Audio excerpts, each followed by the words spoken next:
Hello friends, मैं विनोद स्वागत करता हूं आपके अपने यूट्यूब चैनल मेवलूस पर। मध्य प्रदेश प्रारंभिक परीक्षा की हम यहां पर जो वीडियो श्रृंखला चला रहे हैं उसके अंतर्गत आज यूनिट फर्स्ट का तीसरा टॉपिक स्टार्ट होने वाला है। ठीक है, उसका नाम है मध्य प्रदेश में प्रमुख कला एवं स्थापत्य कला। तो कला क्या होती है, पहले इसके बारे में थोड़ा सा हम देख लेते हैं कि कला वह क्षमता होती है जो किसी व्यक्ति विशेष में, ठीक है, एक विशेष गुण को दर्शाती है, जो वो विशेष गुण है वो किसी विशेष कार्य को, ठीक है, करने के प्रति उससे क्षमतावान बनाता है। तो यहाँ पर कला वही चीज है, तो कला ज्यादा महत्वपूर्ण है। तो वो मध्य प्रदेश में कौन से क्षेत्र है जहां पर कलाएं प्रसिद्ध है। जैसे अब कला में क्या हो गई, धातु के बर्तन बनाए तो वो भी कला का एक रूप हो गई, मिट्टी के बर्तन बनाए वो भी एक कला का रूप हो गई। उसके बाद जितने भी लकड़ी के सामान बनाए आप लोगों ने, कंघी बनाई, और जो जितने भी क्षेत्र के अंतर्गत जो भी आप लोगों ने निर्माण कार्य किया है वो किसके अंतर्गत आता है, वो कला के अंतर्गत आता है। तो कला अलग अलग प्रकार की है। तो ये पहले वाले जो टॉपिक हैं हम इसमें देख रहे हैं कि मध्य प्रदेश में कला, तो पहली जो कला आती है वो है काष्ठ कला। अब काष्ठ कला मतलब समझ में आ रहा है, काष्ठ मतलब क्या होता है, तो ये सिंपल सा है, काष्ठ मतलब लकड़ी होता है। ठीक है, काष्ठ मतलब क्या होता है, लकड़ी। तो बस यहाँ पे हम थोड़ा सा ध्यान रखें कि काष्ठ कला, पहली जो कला पढ़ रहे हैं वो काष्ठ कला या लकड़ी कला पढ़ रहे हैं। ठीक है, मतलब लकड़ी के सामान कहाँ पे बनेंगे। ठीक है, तो प्रसिद्ध कौन कौन से क्षेत्र रहेंगे। तो अब लकड़ी के सामान हैं तो लकड़ी के भी खिलौने बनते हैं। ठीक है, किसके, खिलौने। तो खिलौना उद्योग है लकड़ी से संबंधित। तो बस ध्यान रखना है कि खिलौना उद्योग कहाँ पर है, जो लकड़ी से संबंधित है, तो वो खिलौना उद्योग पड़ता है आपके बुदनी में। कहां पर, बुदनी में। और बुदनी किसका भाग है, ये सीहोर जिलों का भाग है। तो बस यहां ध्यान रखना है कि लकड़ी के जो खिलौने हैं उसका प्रमुख केंद्र बुदनी सीहोर है, और बुदनी सीहोर में जो लकड़ी के खिलौने बनते हैं वो सागौन और दूधी के वृक्ष से बनाए जाते हैं। तो बस यहां ध्यान रखना है, ये सागौन और दूधी वृक्ष, ये लकड़ियां हैं ना, इनसे लकड़ियां प्राप्त करते हैं। तो इन वृक्षों की लकड़ियों से ही हम क्या करते हैं, खिलौना बनाते हैं। लेकिन खिलौना उद्योग से ज्यादा महत्वपूर्ण एक प्रश्न आ जाता है बुदनी से संबंधित कि मध्य प्रदेश में रेलवे स्लीपर का कारखाना कहां पर है। अब रेलवे स्लीपर का कारखाना है वो भी कहां पर है, बुदनी में है। तो यहीं पे पॉइंट ये ध्यान रखने कि रेलवे स्लीपर कारखाना के अंतर्गत जो स्लीपर बनाए जाते हैं वो स्लीपर किस लकड़ी के बनते हैं। तो पहले तो ये ध्यान रखें कि रेलवे स्लीपर कारखाना कहां है, तो ये हो गया बुदनी सीहोर में। और ये जो स्लीपर बनाने के लिए किस लकड़ी का उपयोग करते हैं, तो साल वृक्ष की लकड़ी का उपयोग करते हैं। हुए पॉइंट यहां पर क्लियर। उसके बाद जो एक महत्वपूर्ण इंडस्ट्री आती है जो काष्ठ कला के अंतर्गत, वो है आपका सुपारी उद्योग। तो यहां एक और इंपॉर्टेंट क्वेश्चन बनेगा फिर आपका कि रीवा किसके लिए प्रसिद्ध है, तो ये प्रसिद्ध है सुपारी उद्योग के लिए। ठीक है, सुपारी खिलौने के लिए। सुपारी के खिलौने कहां बनते हैं, कभी कभी डायरेक्ट क्वेश्चन आता है। तो सुपारी के खिलौने के लिए प्रसिद्ध है रीवा। तो ये रीवा यहां पर बता देना है। और रीवा में जो मुख्य रूप से सुपारी के खिलौने बनते हैं वो तो बन गए, लेकिन यहां पे है ना भगवान गणेश की मूर्ति बनती है, भगवान गणेश की मूर्ति। तो भगवान गणेश की मूर्ति है, ये भी किसके द्वारा, रीवा के द्वारा बनाई जाती है।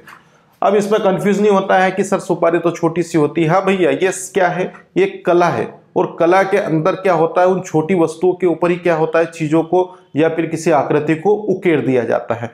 तो आप जरा कंफ्यूज ना हो, यहाँ पर प्रश्न के प्रारूप को समझे कि प्रश्न क्या कहना चाहता है। प्रश्न ये कहता है कि खिलौना उद्योग कहां पर प्रसिद्ध है, तो वो आपका खिलौना उद्योग प्रसिद्ध है बुदनी सीहोर में, और उसमें सागौन और दूधी वृक्ष का उपयोग करते हैं। और रेलवे स्लीपर कारखाना है वो भी आपका बुदनी सीहोर में है, और उसके लिए आप साल के वृक्ष का उपयोग करते हैं। दूसरा पॉइंट जो बन जाता है कि सुपारी के खिलौने के लिए प्रसिद्ध कौन है, तो सुपारी के लिए खिलौने के लिए प्रसिद्ध है आपका रीवा।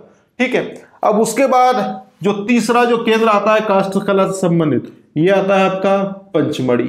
अब पंचमढ़ी सतपुड़ा की रानी है, वो किस जिले का भाग है, तो ये आपका होशंगाबाद जिले का भाग है। और तो ये पंचमढ़ी किस लिए प्रसिद्ध है, तो पंचमढ़ी तो हिल स्टेशन है, ये सभी को पता है। लेकिन पंचमढ़ी से भी संबंधित एक महत्वपूर्ण काष्ठ कला के अंतर्गत एक बिंदु बनता है जिससे क्वेश्चन आते हैं कि पंचमढ़ी होशंगाबाद किसके लिए प्रसिद्ध है, तो ये प्रसिद्ध है लकड़ी के मुकुटों के लिए। किसके लिए, मुकुटा। ये लकड़ी का मुकुटा आपने देखा होगा, नहीं देखा होगा तो हमने मास्क ठीक है, जो मास्क वगैरह हम पहनते हैं, जैसे शेर हो गया है, उसके बाद अन्य जैसे हनुमान जी के जो मास्क वगैरह होते हैं वो हम पहनते हैं। तो वो एक मूवी थी आपकी बाहुबली, बाहुबली के अंतर्गत आपने अवंतिका को देखा होगा। अवंतिका एक उस फिल्म का एक पात्र नायिका होती है जो शिवा से मिलने जाती है, मतलब शिवा से उससे मुलाकात होती है। तो पहले क्या पहनती है, लकड़ी का मुकुटा पहनती है। तो वो यहाँ नहीं बना है, वो मैं बता रहा हूँ सिर्फ, है ना, वो बना है पता नहीं कहाँ बना है, लेकिन ये पंचमढ़ी होशंगाबाद लकड़ी के मुकुटों के लिए क्या है, प्रसिद्ध है। तो अब 3 चीजें हो गई। अब 3 चीजों के बाद जो आता है मुख्य रूप से, वो फिर आता है आपका शहडोल काष्ठ कला। शहडोल भी है, शहडोल एक संभाग है आपका, और शहडोल किसके लिए प्रसिद्ध है, काष्ठ कला। काष्ठ मतलब वही लकड़ी की कला के लिए, ठीक है। तो शहडोल काष्ठ कला के अंतर्गत क्या आता है, तो शहडोल काष्ठ कला के अंतर्गत आपकी जो लकड़ी है, इस लकड़ी की क्या बनाई जाती है, माला बनाई जाती है। क्या बनाई जाती है, माला। तो लकड़ी की माला हो गई, और लकड़ी की माला के साथ में ही क्या हो गई, सिंदूर की डिब्बी और बेलन। सिंदूर की डिब्बी और बेलन। तो सिंदूर डिब्बी, वो ये हो गई बेलन। नाम तो सभी के सुने होंगे आप लोगों ने, सिंदूर डिब्बी। हाँ, हमारे इधर रेडीमेड चलती जो प्लास्टिक की आती है मार्केट में, कई जगह स्टील का भी उपयोग होता है। लेकिन ये जो शहडोल है ना, यहाँ के अंतर्गत जो एक चुटकी भर सिंदूर है, वो चुटकी भर सिंदूर है ना, वो किस में भरा जाता है, लकड़ी की डिब्बिया में भरा जाता है। तो ये हो गई 3 चीजें यहाँ पर कि भैया शहडोल काष्ठ कला में लकड़ी की माला। अब माला मतलब आपने देखा होगा, वो सारे जो वृद्ध लोग हैं, बुजुर्ग लोग हैं, और जो युवा भी है जो अध्यात्म से जुड़े हुए हैं, वो भी किसका उपयोग करते हैं, ठीक है, वो राम नाम का जप करते हैं, या भी जिस किसी संत महात्मा को मानते हैं तो उसके नामों का गुणगान करते हैं और एक माला फेरते हैं। तो उस माला के जो पारे बनते हैं ना, जो उसके मोती होते हैं जिसे हम बोलते हैं छोटे छोटे, वो किसके बने होते हैं, वो लकड़ी के बने होते हैं। तो वो कहाँ पर प्रसिद्ध है, वो शहडोल काष्ठ कला में प्रसिद्ध है। उसके बाद में बेलन, बेलन हो गया, और उसके बाद में सिंदूर की डिब्बी। अब ये आता है कंघी। कंघी, कंघी के लिए प्रसिद्ध कौन है, तो कंघी बनाने का काम है वो बंजारा जनजाति करती है। कौन सी, बंजारा जनजाति।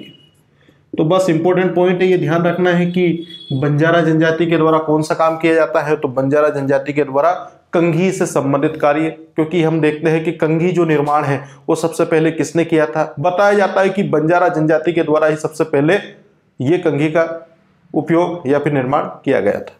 तो ये हमारा काष्ठ कला से संबंधित महत्वपूर्ण बिंदु हो गए, ठीक है। अब उसके बाद हम लोग आ जाते हैं काष्ठ कला के बाद, ये काष्ठ कला खत्म, उसके बाद आ जाता है धातु शिल्प, ठीक है। अब धातु शिल्प मतलब सीधा सा है, धातु से निर्मित वस्तुएं। धातु से निर्मित वस्तुएं मतलब लोहा हो गया, कांसा हो गया है, पीतल हो गया है, ये सब जो वस्तुएं हैं वे अलग अलग धातुओं से बनती हैं, जो धातु शिल्प के अंतर्गत आती है। अब धातु शिल्प के अंतर्गत जो सबसे फेमस है, ठीक है, तो धातु शिल्प में जो पहला है वो है लौह शिल्प, मतलब लोहे के औजार वगैरह जिससे बनते हैं, तो लौह शिल्प है। तो लौह शिल्प का जो काम है वो कौन करते हैं, वो अगरिया जनजाति के द्वारा किया जाता है। अगरिया जनजाति के द्वारा, ये गोंड जनजाति है, उसकी एक उपशाखा है अगरिया, ठीक है। तो ये अगरिया जनजाति उसकी उपशाखा है, जिनके एक प्रसिद्ध देव है, प्रसिद्ध देव का नाम है लोहासुर, और लोहासुर इनके देवता है। इसके लिए लोहे के क्या करते हैं, उपकरण का निर्माण करते हैं।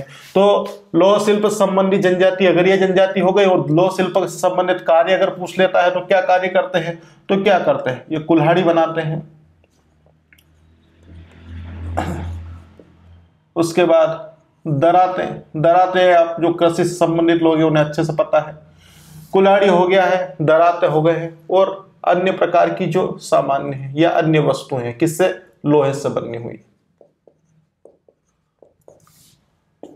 ठीक है। तो ये हो गया हमारा लौह शिल्प। और उसके बाद जो एक क्वेश्चन बनता है आपका, लौह शिल्प के बाद अब दूसरा शिल्प हमारा जो आ जाता है वो है पीतल। पीतल शिल्प अगर पूछता है आपसे कि पीतल शिल्प के लिए प्रसिद्ध कौन है, तो पीतल शिल्प के लिए प्रसिद्ध है आपका टीकमगढ़। कौन सा गढ़, टीकमगढ़। अब टीकमगढ़ के साथ में ना आपका दमोह भी पीतल के सामान के लिए प्रसिद्ध है, ठीक है। तो ध्यान रखना यहाँ पर पीतल शिल्प में अगर आता है टीकमगढ़ तो टीकमगढ़ लगा देना है। यहाँ पर टीकमगढ़ के पास में अगर टीकमगढ़ नहीं आता है तो उस स्थिति में क्या आ जाता है, दमोह। और यहां से एक मुख्य प्रश्न ये बन जाता है कि मध्य प्रदेश की कौन सी राजधानी, पीतल राजधानी। पीतल राजधानी किसे कहा जाता है, तो पीतल राजधानी कहा जाता है टीकमगढ़ को। अब मैं पहले बता चुका हूं ऑप्शन में टीकमगढ़ आता है तो वो ठीक है, नहीं तो फिर दमोह ही से। अब पीतल शिल्प जो है आपका, उससे संबंधित दो शब्द आते हैं, गबो एंड कपो।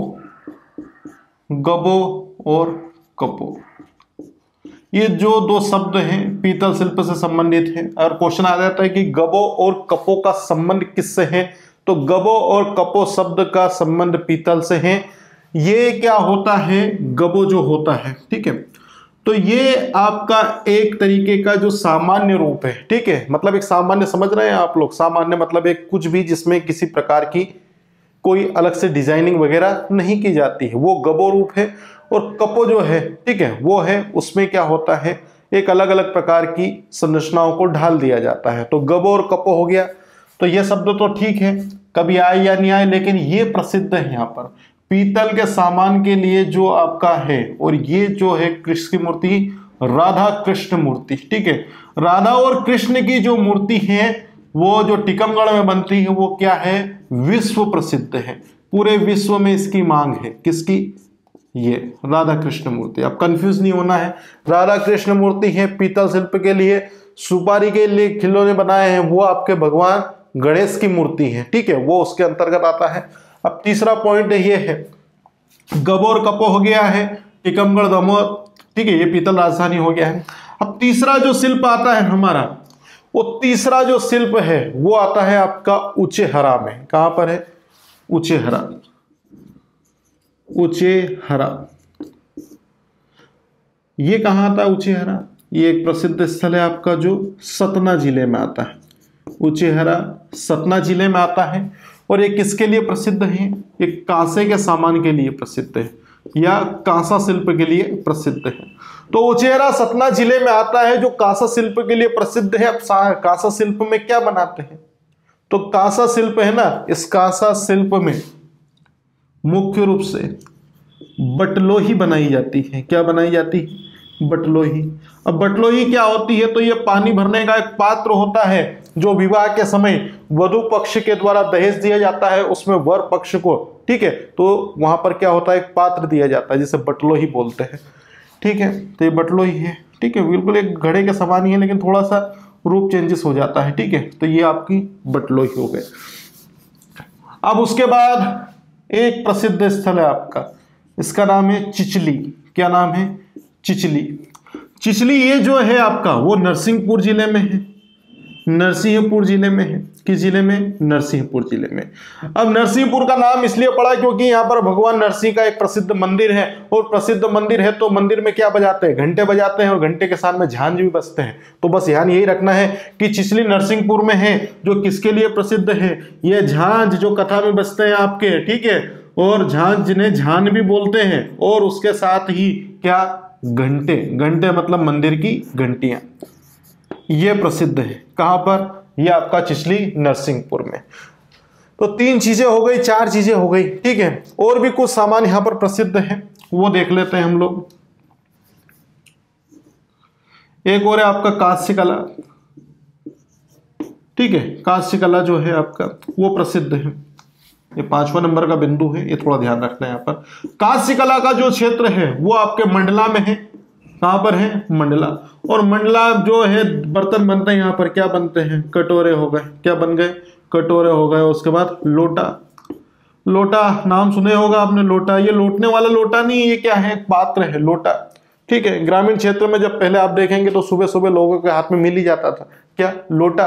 तो वो लोटा है ना, वो कांस्य कला का क्षेत्र है, वो कहां पर प्रसिद्ध है, मंडला के अंतर्गत। तो ये प्रमुख रूप से धातु शिल्प कला हुई हमारी। तो हम देख लेते हैं यहाँ पर प्रारंभिक अवस्था से कि काष्ठ कला है, जो कला का एक रूप होता है। काष्ठ लकड़ी के जो है, लकड़ी के जो खिलौने हैं, वो खिलौना उद्योग कहां पर है, तो ये आपका बुधनी सीहोर में है। बुधनी सीहोर में जो खिलौने बनते हैं वो किसके बनते हैं, सागौन और दूधी वृक्ष के बनते हैं।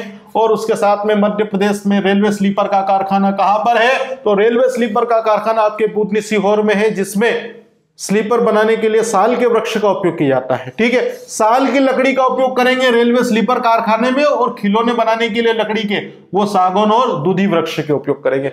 सुपारी के खिलौने के लिए प्रसिद्ध है हमारा रीवा, और रीवा में जो मूर्ति है किसकी, भगवान गणेश की, ये क्या है पूरे देश भर में प्रसिद्ध है। ठीक है, देश भर में प्रसिद्ध है। आप स्पेशल है क्यों, क्योंकि यहाँ पर सुपारी की जो चीजें है वो प्रसिद्ध है।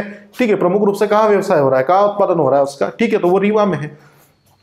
पंचमढ़ी होशंगाबाद, ठीक है, होशंगाबाद, ठीक है, मुकुटा, मुकुटों में मुंह छुपा था, जब आई सामने सच्चाई तो क्या हो गए, होश उड़ गए। किसके, ये पंचमढ़ी में मुकुटा, तो लकड़ी का मुकुटा है, तो ये होशंगाबाद में है। उसके बाद शहडोल का काष्ठ कला है, काष्ठ लकड़ी के हैं, तो लकड़ी के क्या बनाई आपने, माला, सिंदूर की डिब्बी और बेला। कंगी है, कंगी का जो काम है वो मुख्य रूप से कौन सी जनजाति, बंजारा जनजाति के द्वारा किया जाता है। बंजारी जनजाति हम पढ़ेंगे, बैतूल, होशंगाबाद, देवास जो क्षेत्र है आपका, उसमें मुख्य रूप से क्या होती है, बंजारा। ठीक है, बंजारा वैसे मालवा प्रांत में मुख्य रूप से मिलेगी, बैतूल होशंगाबाद में तो कोरकू मिलेंगी आपको। ठीक है, देवास में मिल जाएगी बंजारा जनजाति। अब धातु शिल्प है ना, धातु शिल्प में आपके लोहा शिल्प है, उसमें अगरिया। अब अगरिया में भी क्या होता है, अलग अलग रूप होते हैं, तो यहाँ पे याद रखना पथरिया अगरिया के द्वारा किसका उपयोग किया जाता है, लोह शिल्प का। लोह शिल्प से पथरिया अगरिया जनजाति के द्वारा कुल्हाड़ी, दराते, ठीक है। अब उसके बाद अन्य चाकू हो गया, जैसे क्या हो गया, चाकू। अब अन्य सामान लिख दिए तो सभी आ जाएंगे इसके अंतर्गत। तो लोह शिल्प के लिए पथरिया अगरिया जनजाति है। पीतल शिल्प के लिए प्रसिद्ध है टीकमगढ़ और दमोह। ठीक है, राजधानी पूछता है, पीतल राजधानी, तो टीकमगढ़ बता देना, ऑप्शन आता है दमोह तो वो बताना है। गबो और कपो का शब्द का संबंध किससे है, तो पीतल शिल्प से है। और पीतल शिल्प से संबंधित जो राधा कृष्ण की मूर्ति है वो प्रमुख रूप से आपके टीकमगढ़ में बनती है, जो पूरे विश्व में प्रसिद्ध है। उचेरा कहां पर है, तो उचेहरा ये सतना में है, और सतना में क्या है, बटलोही बनाई जाती है। बटलोही बता चुका हूं, बटलोही है, तो बटलोही पात्र आपके उचेरा सतना में बनते हैं। चिचली कहां पर है, चिचली आपके नरसिंहपुर में है, और नरसिंह भगवान को प्रसन्न करना तो झान बजा लो और गंधीर का घंटा, ठीक है, दोनों चीजें बजा लो, उसमें प्रसन्न हो जाएंगे। कांस्य कला है तो ये मंडला में है, ठीक है, और इसमें क्या बनता है, कटोरे और लोटा बनता है। ठीक है, ये हमारी काष्ठ कला और धातु शिल्प कला हो चुकी है, स्क्रीनशॉट ले लीजिए, इसके हम आगे बढ़ते हैं।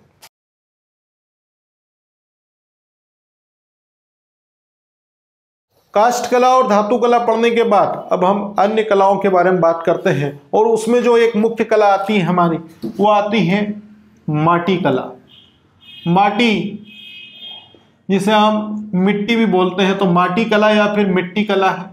तो इसके बारे में पता ही होगा कि माटी कला से संबंधित जो भी कार्य किए जाते हैं वो हमारे किस जाति के द्वारा किए जाते हैं, तो ये हमारे कुम्हार भाइयों के द्वारा किए जाते हैं। तो कुम्हार जाति के द्वारा मुख्य रूप से क्या होता है, माटी कला से संबंधित कार्य किए जाते हैं। अब ये तो हो गए फेमस, ठीक है, विभिन्न प्रकार के बहुत सारे इन्होंने सामान बना दिए, मटका बना दिया है, उसके बाद छोटे जो भी आपके गल्ला वगैरह हो गए सब बना दिए। लेकिन उसके बाद दो अन्य जनजातियां हैं जो मिट्टी से संबंधित है। एक है पुनिया, पुनिया, और दूसरी है अरहरिया। तो पुनिया और अरहरिया जनजाति है, ठीक है, ये क्या है, जनजाति। और इन जनजातियों का जो संबंध होता है वो किससे होता है, टेराकोटा से। अब टेराकोटा क्या, टेराकोटा जो सिंधु सभ्यता में कभी आपने पढ़ा है, तो टेराकोटा है जो मतलब हम इसे क्या बोलते हैं, मिट्टी का टीला। तो मिट्टी का टीला ही टेराकोटा है, और इसका जो संबंध है वो किससे है, वो आपकी पुनिया और अरहरिया जनजाति से है। अब ये जो जनजातियां हैं पुनिया और अरहरिया, इनके द्वारा अपनी दो देवियों की, ठीक है, कौन सी देवी, एक है फुलवारी देवी, फुलवारी देवी, और जो दूसरी है वो है बड़ी देवी। तो फुलवारी देवी और बड़ी देवी की क्या बनाई जाती है, प्रतिमाएं बनाई जाती है। यह हो गया हमारा कौन सी, माटी कला। ठीक है, क्लियर यहां तक। माटी कला या मिट्टी कला है, इसका संबंध कुम्हार जाति से, जिसके द्वारा विभिन्न प्रकार के सामान बनाए जाते हैं। लेकिन मुख्य रूप से अरहरिया और पुनिया दो जनजातियां हैं जो टेराकोटा संबंधित है, और ये मिट्टी से क्या करती हैं, अपनी दो देवियों, ठीक है, फुलवारी देवी और बड़ी देवी की संबंधित मूर्तियों को बनाती है। अब मिट्टी हो गई, अब मिट्टी के बाद आता है आपका चर्म शिल्प। चर्म शिल्प मतलब चमड़े के जो सामान है, तो चर्म शिल्प है, उस चर्म शिल्प का जो प्रमुख केंद्र है वो कौन है? वो आपके देवास और इंदौर है। तो ध्यान रखना है यहाँ पर, केंद्र अगर पूछ ले चमड़े से संबंधित तो ये आपका देवास है, और देवास के साथ में ही क्या है? इंदौर है। लेकिन जो प्रमुख केंद्र है, अब चर्म से क्या संबंधित है? पर्स हो गया है, बेल्ट हो गए हैं, लेदर जॉकेट हो गए हैं, ये जो आपके लेदर संबंधित जो भी सामान है वो सब चमड़े के ही है, मतलब लेदर के ही है। तो ये यहां से क्वेश्चन बन जाएगा एक आपका, कौन सा? चमड़ा नगर। कौन सा नगर? चमड़ा नगर किसे कहा जाता है? तो चमड़ा नगर कहा जाता है देवास को। ठीक है, तो चमड़ा नगर देवास को, चमड़े से संबंधित विभिन्न प्रकार के सामान यहाँ पर बनते हैं। देवास और इंदौर में घोड़े हैं, हाथी हैं, इनकी विभिन्न आकृतियां हैं, और हमारा देवास तो फेमस है। ठीक है, तो उसके बाद 5वें नंबर पे आती है हमारा कौन सा? एक आता है गुड़िया शिल्प। कौन सा शिल्प? गुड़िया। अब गुड़िया शिल्प मतलब जो बच्चों को खेलने की जो गुड़िया जो कपड़े से संबंधित है वो बनाई जाती थी, तो गुड़िया शिल्पी है। ठीक है, तो इस गुड़िया शिल्पी का जो इसमें भी एक प्रकार है, कौन सा? भीली गुड़िया। तो भीली गुड़िया का जो केंद्र है वो कहां पर है? तो भील जनजाति मध्य प्रदेश की सबसे बड़ी जनजाति है, और ये भील जनजाति कहां पर है? ये आपके पश्चिमी भाग, ठीक है, आपका झाबुआ है, अलीराजपुर है, धार है, बड़वानी है, इस क्षेत्र में निवास करती है। तो भीली गुड़िया का जो प्रमुख केंद्र है वो कहां पर है? वो आपके झाबुआ में है। और मध्य प्रदेश से संबंधित एक कलाकार का नाम पूछा जाता है जो किससे संबंधित है? वो आपकी गुड़िया शिल्प से संबंधित है। तो एक कलाकार है, कलाकार का नाम है बट्टोबाई। कलाकार है बट्टोबाई, और बट्टोबाई जो है वो कहाँ की है? वो ग्वालियर की है। और बट्टोबाई का जो संबंध है वो किस शिल्प से है? तो वो आपकी गुड़िया शिल्प से है।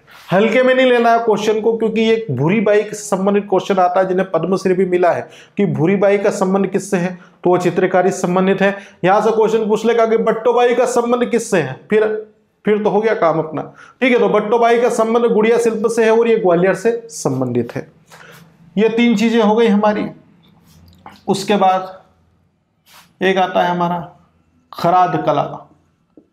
खराद कला, अब खराद कला क्या है? तो इसके बारे में ये 6ठे नंबर का पॉइंट है ना आपका। तो खराद कला क्या है? तो इसमें क्या होता है? लकड़ी को सुडोल रूप प्रदान किया जाता है। लकड़ी को क्या करना है? सुडोल रूप, मतलब एक व्यवस्थित आकृति प्रदान की जाती है। अब आकृति प्रदान कर दी तो सुडोल बन गई, तो इससे क्या बना लेंगे हम? इससे हम खिलौने बना लेंगे, और खिलौने के साथ में विभिन्न प्रकार के क्या सामान बना लेंगे। ठीक है, तो विभिन्न प्रकार के सामान बनाए जाते हैं। अब खराद कला का जो प्रमुख केंद्र क्या है? अब हमने इसके पहले वाले में जो टॉपिक अभी पढ़ा था उसमें देखा था कि जो लकड़ी के खिलौने हैं वो कहां बनते हैं, तो हमने बुधनी सीहोर देखा था। अब बुधनी सीहोर में हमने स्लीपर कारखाना भी देखा था जिसमें हमने साल के वृक्ष का उपयोग किया है। तो ये जो खराद कला है ना, इसका मुख्य केंद्र आपका श्योपुर है। श्योपुर के साथ में आपका मुरैना है, और मुरैना के साथ में जो हमने अभी पढ़ा था कौन सा? बुधनी। तो ये बुधनी सीहोर है। तो ये कौन सी कला हो गई हमारी? खराद कला। 3 चीजें हो गई यहाँ पर। यहाँ खराद कला के नंबर इसलिए लिखे हैं क्योंकि यहाँ से क्वेश्चन बन जाएगा कि निम्न में से कौन सा खराद कला से संबंधित नहीं है। तो भी आपका श्योपुर हो गया, मुरैना हो गया और बुधनी, ये संबंधित है।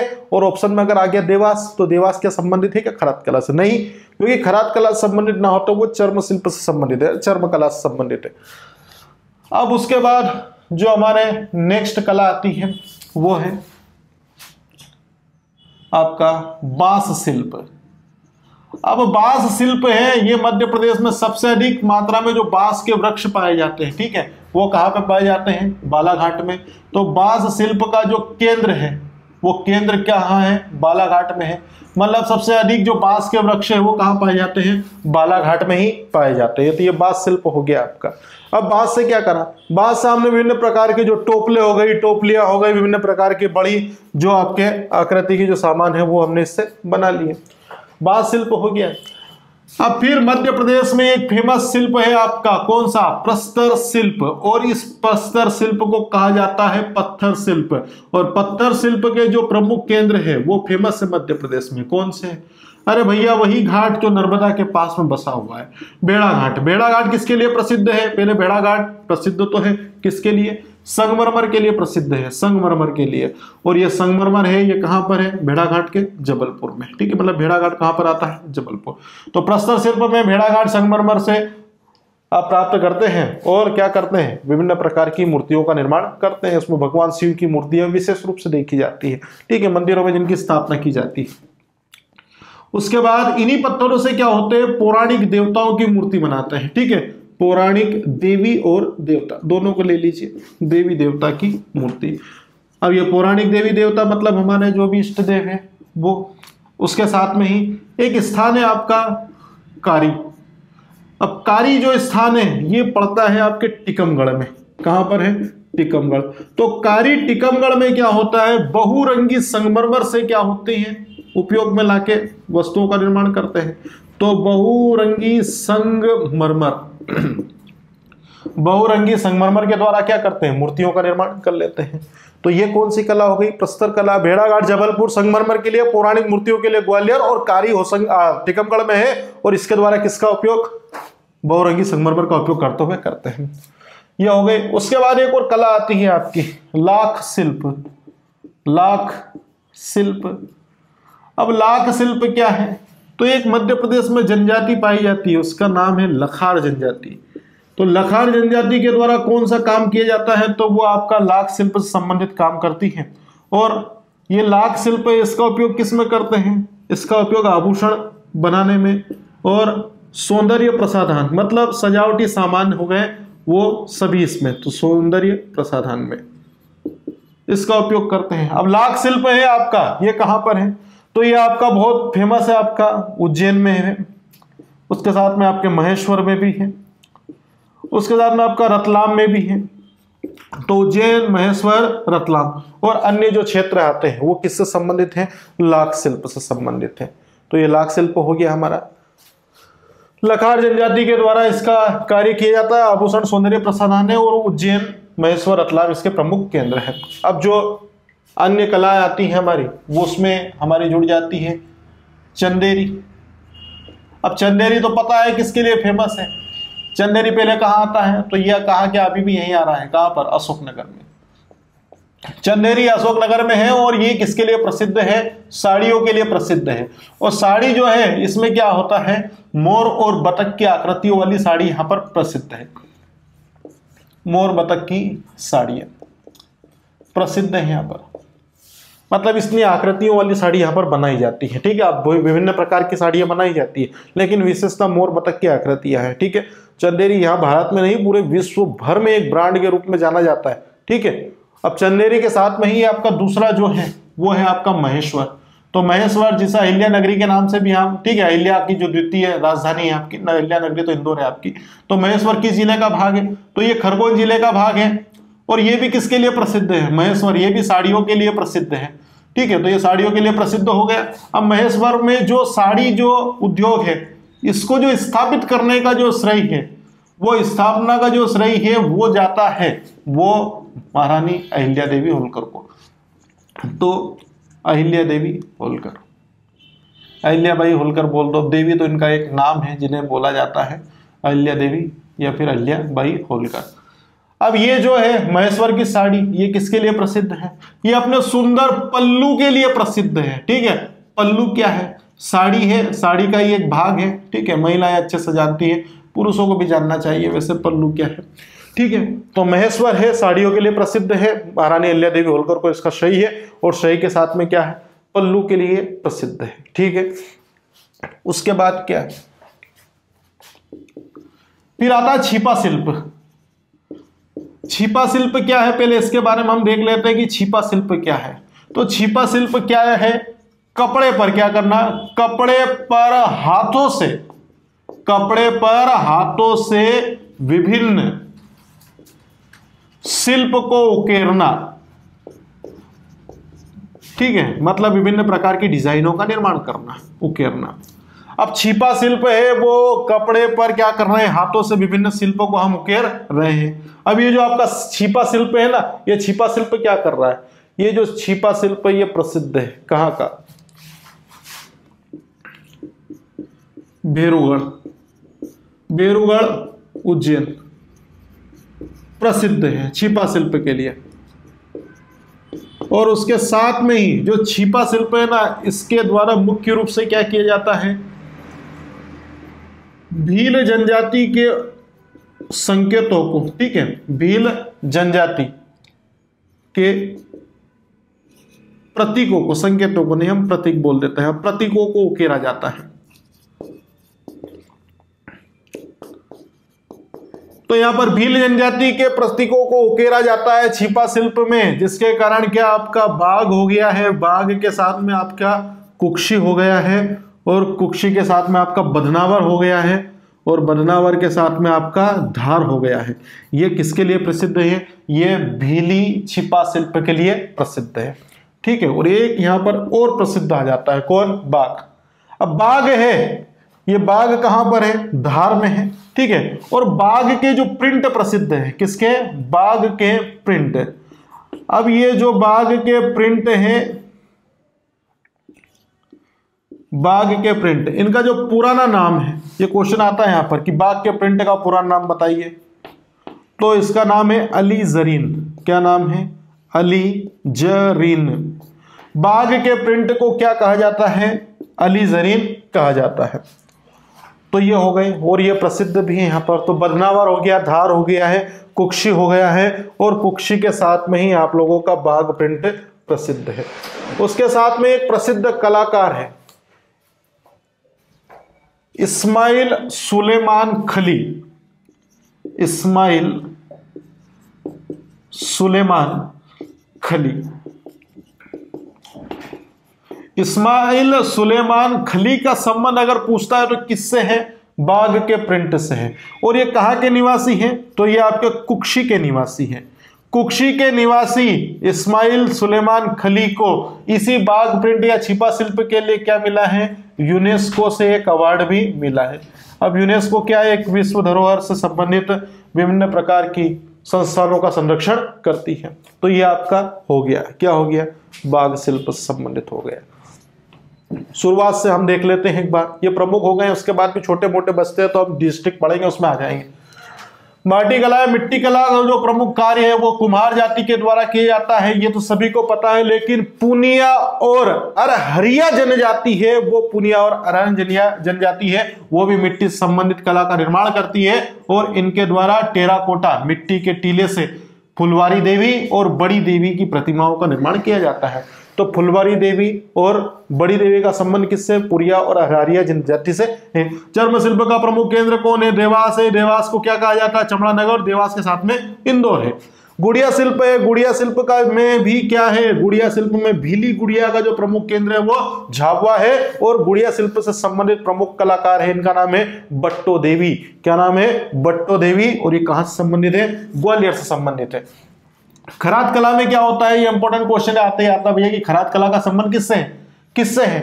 टेराकोटा से है, चर्म शिल्प से है, गुड़िया शिल्प से है, या फिर किससे है? ये लकड़ी को सुडोल रूप प्रदान, कोई सोचेगा भी नहीं वहां पर कि ये हो सकता है यहाँ पर। तो लकड़ी को सुडोल रूप प्रदान करने की कला खरात कला है। खरात कला से सुडोल रूप दे दिया लकड़ी को, लकड़ी से बना लिए खिलौने और सामान। और प्रमुख रूप से कहां पर? श्योपुर, मुरैना और बुधनी। इससे संबंधित प्रश्न भी अभी मैंने बताया था आपको। बांस शिल्प का प्रमुख केंद्र बालाघाट है, क्योंकि बांस से सबसे अधिक वृक्ष कहां पर है? बालाघाट में। प्रस्तर शिल्प कला है, भेड़ाघाट संगमरमर जबलपुर के, ठीक है, ये प्रसिद्ध है। पौराणिक देवी देवताओं की मूर्ति कहां बनती है? ये तो यहाँ पर देखो, आप लोग लिखना भूल गया हूं, है ना, यहाँ पे देख लेना आप लोग, ग्वालियर में। कहां पर? ग्वालियर। पौराणिक देवी देवताओं की मूर्ति ग्वालियर में, और बहुरंगी संगमरमर का जो संबंध है वो टीकमगढ़ से है, ठीक है। पौराणिक देवी देवता ग्वालियर में है। लाख शिल्प कला को जो संबंध है वो लखार जनजाति से है, और लखार जनजाति लाख को निकालती है और आभूषण और सौंदर्य प्रसाधन में इसका उपयोग करती है, ठीक है।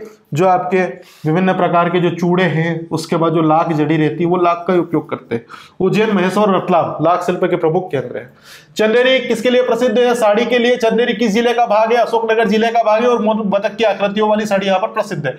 महेश्वर खरगोन में है, और ये साड़ियों के लिए प्रसिद्ध है। और यहाँ पर जो उद्योग है टेक्सटाइल आपका, ठीक है, मतलब कपड़ा उद्योग है आपको महेश्वर की, वो उसका श्रेय किसको जाता है? अहिल्याबाई होलकर को जाता है, और सुंदर पल्लू के लिए प्रसिद्ध है। छिपा शिल्प क्या है? तो यहाँ पे समझना, कपड़ों पर हाथों से विभिन्न शिल्प को उकेरना। ये कपड़ा ले लिया, इसके ऊपर क्या करो? उकेरो विभिन्न प्रकार की आकृतियों को, ठीक है। तो ये छिपा शिल्प हो गया। छिपा शिल्प में प्रसिद्ध कौन से है? भेरूगढ़ के प्रिंट। क्या नाम आता है? भेरूगढ़ के प्रिंट कहाँ प्रसिद्ध है? तो ये भेरूगढ़ के प्रिंट से संबंधित क्वेश्चन आता ही आता है ना। तो भेरूगढ़ के प्रिंट कहाँ पर है? उज्जैन में है। उसके बाद इसी छिपा शिल्प से संबंधित भील जनजाति के प्रतीकों को उकेरा जाता है, और कहां पर? बाघ हो गया, कुक्षी हो गया, बदनावर है, ठीक है। जिला कौन सा लग जाता है? धार। और बाघ के जो प्रिंट हैं, उस बाघ के प्रिंट के प्रसिद्ध होने के कारण, तो बाघ के प्रिंट कहां पर है? ये धार जिले में है। और बाघ के प्रिंट का पुराना नाम है अली जरीन। क्या नाम है?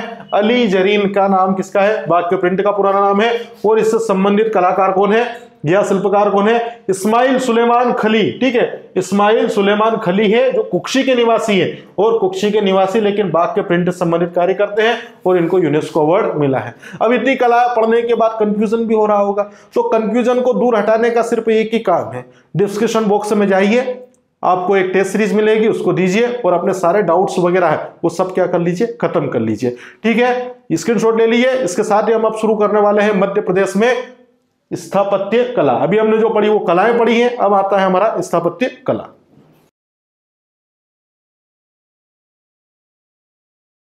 विभिन्न प्रकार की कलाएं पढ़ने के बाद अब हम शुरू कर रहे हैं यहाँ पर स्थापत्य कला। तो स्थापत्य कला क्या है? मतलब सीधा सा स्थापत्य कला को आप समझेंगे तो स्थापत्य कला है भवन निर्माण की एक कला।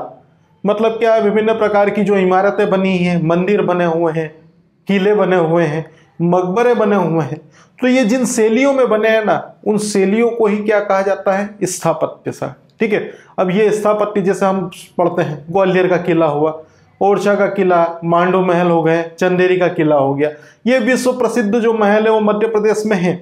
लेकिन मध्य प्रदेश में इन जो महल हैं, इनका निर्माण किस शैली में हुआ है? ये अभी टॉपिक ये यहाँ पर सिर्फ इतना है कि स्थापत्य कला शैली क्या है, ये नहीं है कि ये कौन कौन सी जगह है। इनके बारे में हम विस्तृत रूप से जो पढ़ेंगे वो हम मध्य प्रदेश के पर्यटन के अंतर्गत एक टॉपिक दे रखा है, उसके अंतर्गत हम पूरा पढ़ेंगे। लेकिन ये जो है कला, और कला के साथ स्थापत्य कला, तो स्थापत्य कला क्या है इसके बारे में हम पहले जान लेते हैं। तो स्थापत्य कला क्या है? ये भवन निर्माण जो होता है, तो और उसी के साथ में जो आपकी शिल्प विज्ञान है। तो कभी पूछ ले कि स्थापत्य कला क्या है, तो बता देना है कि भवन निर्माण, और भवन निर्माण के साथ ही शिल्प विज्ञान का मिश्रण, शिल्प विज्ञान का मिश्रण, यही क्या है? स्थापत्य कला है। अब ये जो स्थापत्य कला है, इसका एक और नाम है, इस स्थापत्य कला को कहा जाता है, क्या कहा जाता है? इसे वास्तुकला के नाम से भी जाना जाता है, वास्तुकला। तो बस ध्यान रखना है यहाँ पर। तो पहले स्थापत्य कला के बारे में देख लें कि भवन निर्माण है, भवन निर्माण अलग अलग डिजाइन से बनाए जाते हैं, और उसके साथ में शिल्प विज्ञान। शिल्प मतलब समझते क्या है? वो प्रक्रिया जिसके द्वारा उस भवन को निर्माण में, ठीक है, प्रोसेस हमने किया है बनाने के लिए, उसको बिल्ड करने के लिए जिनका उपयोग किया, वो किसके अंतर्गत आ रहा है? शिल्प विज्ञान के। तो भवन निर्माण और शिल्प विज्ञान का सम्मिलित मिश्रण ही क्या है? स्थापत्य कला है। और इस स्थापत्य कला को ही वास्तुकला के नाम से जाना जाता है। अब ये जो स्थापत्य कला है, इसका विकास कब हुआ? तो इसका जो विकास है, अब स्थापत्य कला के अंतर्गत क्या हुआ? मंदिर बने। तो फर्स्ट पॉइंट यहां पे बन जाता है कि स्थापत्य कला के अंतर्गत मंदिर निर्माण, मंदिर निर्माण की प्रक्रिया का विकास। ये क्वेश्चन बनेगा यहां से कि मंदिर निर्माण प्रक्रिया का विकास कब हुआ था? तो ये जो विकास हुआ था ये मौर्य काल में हुआ था। मौर्य राजवंश हमने अभी पढ़े हैं, तो ये मौर्य काल में पढ़ा है कि मौर्य राजवंश हुआ करता था, उस समय मंदिर निर्माण प्रक्रिया का विकास हुआ था। लेकिन फिर क्या? फिर एक प्रश्न फिर घूम के आ जाता है कि मंदिर निर्माण प्रक्रिया का जो वास्तविक विकास हुआ था वो किसके शासनकाल में हुआ था? तो जो वास्तविक विकास हुआ था वो हुआ था गुप्त राजवंश के शासनकाल में। तो अब बस क्वेश्चन यहां से थोड़ा सा घूम जाएगा कि जो मंदिर निर्माण की प्रक्रिया है, तो इस मंदिर निर्माण की प्रक्रिया का कौन सा विकास? वास्तविक विकास। तो वास्तविक विकास किसके शासनकाल में हुआ? तो यह हुआ था गुप्त वंश के शासनकाल में, या फिर गुप्त काल के समय में। फिर एक और क्वेश्चन बन जाता है यहां से। अब दो क्वेश्चन बन गए कि मंदिर निर्माण की प्रक्रिया वो मौर्य काल से, और मंदिर निर्माण की प्रक्रिया का वास्तविक विकास वो होता है आपके गुप्त वंश से। लेकिन फिर क्या होता है? एक क्वेश्चन बन जाता है कि स्थापत्य कला के विकास की दृष्टि से भारतीय इतिहास का स्वर्ण युग किसे कहा जाता है? तो यहीं से क्वेश्चन फिर बन जाता है एक और इम्पोर्टेंट आपका, स्थापत्य कला के विकास की दृष्टि से, विकास की दृष्टि से भारतीय इतिहास का स्वर्ण युग किसे कहा जाता है, तो आप समझ ही गए होंगे, तो वो है आपका गुप्त काल। भारतीय इतिहास का स्वर्ण युग या स्वर्णिम युग, जैसा क्वेश्चन आ जाए वैसा बता देना। तो ये स्वर्णिम युग हो गया है, कौन सा काल, गुप्त वंश या गुप्त काल हो गया है। तो अब 3 चीजें हो गई क्लियर यहाँ पर, 3 चीजें क्या, बहुत सारी चीजें यहाँ पर हमने लिख ली हैं, ठीक है। अब उसके बाद फिर एक अलग अलग प्रक्रियाओं के द्वारा क्या होगा, मंदिर बनेंगे, और इस मंदिर निर्माण की प्रक्रिया में जो पहली शैली आती है उस शैली को कहा जाता है पंचायतन शैली। पंचायतन, तो पहले तो आप पंचायतन शैली के बारे में देख लीजिए कि पंचायतन शैली क्या है। तो पंचायतन शैली क्या है, पंचायतन में एक शब्द आ रहा है, कौन सा, पंच, मतलब क्या होगा, एक जो मुख्य मंदिर होता है वो क्या होता है, आपके 4 अन्य सहायक मंदिरों से घिरा रहता है। तो बस इतना बता दो, जिसमें ये आपकी कौन सी शैली बन गई, पंचायतन शैली। एक मुख्य मंदिर 4 सहायक मंदिरों से क्या है, घिरा है, तो ये घिरा है, तो ये कौन सी शैली हो गई, पंचायतन शैली। अब पंचायतन शैली का कभी उदाहरण पूछ ले आपसे कि उदाहरण कौन सा है बताओ, तो पंचायतन शैली का जो सबसे फेमस जो उदाहरण है वो है आपका झांसी, ठीक है। और झांसी में क्या है, आपके मंदिर। अब झांसी कहाँ है, ये झांसी आपका उत्तर प्रदेश में है, कहां पर है, उत्तर प्रदेश में। तो झांसी उत्तर प्रदेश में है, तो इसमें क्या, झांसी उत्तर प्रदेश, यहां जो मंदिर बना है वो किस शैली का बना हुआ है, पंचायतन शैली। अब झांसी में उत्तर प्रदेश में कौन सा मंदिर बना है, तो वो मंदिर बना है देवगढ़ का दशावतार मंदिर। क्या नाम है, देवगढ़ का दशावतार मंदिर। तो ये देवगढ़ है और ये दशावतार यहाँ पे मंदिर है। तो देवगढ़ का दशावतार मंदिर ये आपकी पंचायतन शैली का एक सर्वश्रेष्ठ उदाहरण माना जाता है। यहाँ तक क्लियर है। एक मुख्य मंदिर 4 सहायक मंदिरों से घिरा हुआ है, कैसे, जैसे ये एक आपका मंदिर बना हुआ है, ये आपका मुख्य मंदिर है, एक मंदिर यहाँ बना हुआ है, एक यहाँ बना हुआ है, एक यहाँ पे बना हुआ है, एक यहाँ और एक ही यहाँ पे लास्ट कॉर्नर पे। ये जो मुख्य मंदिर है वो 4 सहायक मंदिर से घिरा हुआ है। ये जो शैली है तो ये पंचायतन शैली, और पंचायतन शैली में इस मुख्य मंदिर को क्या मान ले, इसे हम देवगढ़ का दशावतार मंदिर मान ले, तो ये किस शैली का उदाहरण बन जाएगा, पंचायतन शैली का। अब ये देवगढ़ का जो दशावतार मंदिर है ना, ये पंचायतन शैली के साथ साथ में है आपकी जो फेमस शैली है, कौन सी, नागर शैली, उसके अंतर्गत भी आता है। अब नागर शैली क्या, तो इसके बारे में देख लेते हैं। तो ये आपकी मुख्य रूप से जो स्थापत्य कला है, ठीक है, यह स्थापत्य कला शैली, इसमें जो पहली शैली है वो नागर शैली है। तो नागर शैली है, इसका जो विकास है, इसका विकास हुआ था 8वीं से लेके 13वीं शताब्दी से, ठीक है, 8वीं से 13वीं शताब्दी तक ये हो गया। लेकिन 8वीं से 13वीं शताब्दी के बीच में नागर शैली का विकास कहां से हुआ, ठीक है। तो क्वेश्चन बनता है यहां से, तो आपको ध्यान रखना है हिमालय से विंध्याचल तक, ठीक है। विंध्याचल मतलब विंध्याचल पर्वत, तो हिमालय से लेके विंध्याचल तक पर्वत जो भी है आपका, वहां पे जो भी मंदिर बने हुए हैं, ठीक है, वो किस शैली में बने हुए हैं, नागर शैली में। क्लियर है यहां तक। 8वीं से 13वीं शताब्दी के मध्य आपकी नागर शैली का विकास हुआ। नागर शैली का जो विकास हुआ वो हिमालय से लेके विंध्याचल पर्वत तक हुआ। और ये जो हिमालय से लेके आप विंध्याचल पर्वत का देख रहे हैं ना, तो ये उत्तर में जो है आपका, उत्तर में क्या है आपके, उत्तर में आपका पंजाब वाला क्षेत्र हो गया इसमें, ठीक है। और दक्षिण में क्या हो गया, दक्षिण में आपका कर्नाटक वाला क्षेत्र। ये माना जाता है, इतना है ना, कि दक्षिण का कौन सा, कर्नाटक वाला जो, ठीक है, यहाँ तक का भाग। पूर्व में है, पूर्व का जो भाग है वो आपका बंगाल है। और जो पश्चिम है, ठीक है, यहाँ पे जो उत्तर वाला भाग है ना, यहाँ पे आप उत्तर वाले भाग में हिमालय देखना, ठीक है, कौन सा, हिमालय। उत्तर वाला भाग हिमालय है, पूर्व में बंगाल है, और पश्चिम में आपका कौन सा आ जाएगा, ये आपका हो जाएगा पश्चिम में पंजाब तक। तो ये वाला जो क्षेत्र है वो किसके अंतर्गत आता है? नागर शैली। मतलब इतना विस्तारित अवस्था में जहां पर इन मंदिरों का निर्माण हुआ है, मतलब इस एरिया में जो मंदिर होंगे वो किस शैली के होंगे? वो नागर शैली के माने जाएंगे। अब कर्नाटक है, कर्नाटक का एक स्थान है जिसे कहा जाता है बीजापुर, ठीक है।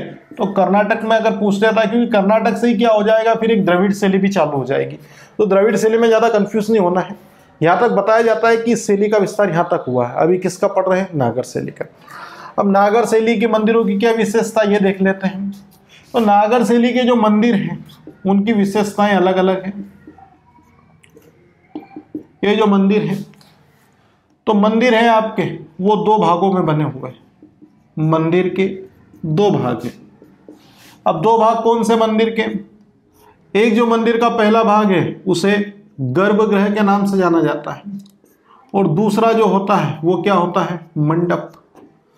एक गर्भगृह है और दूसरा क्या है? मंडप। तो पहले गर्भगृह के बारे में जान लेते हैं कि गर्भगृह क्या है। तो गर्भगृह कुछ नहीं है आपका, एक क्या है?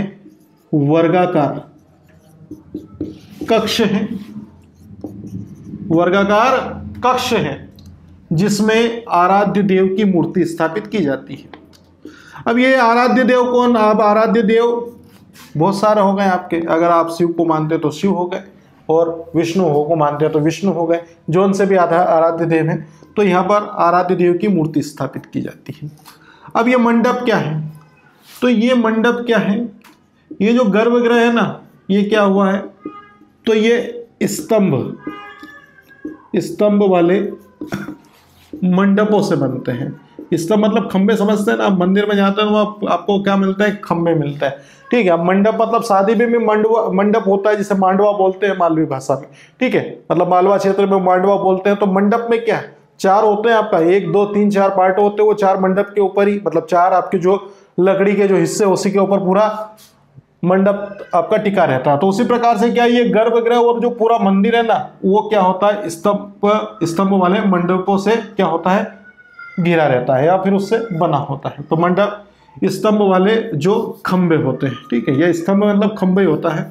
तो बस ये याद रखना है कि स्तंभ वाले खंबे, ठीक है। ये स्तंभ और खंबे एक ही है, मतलब आप समझ जाना उसको। अब फिर क्या?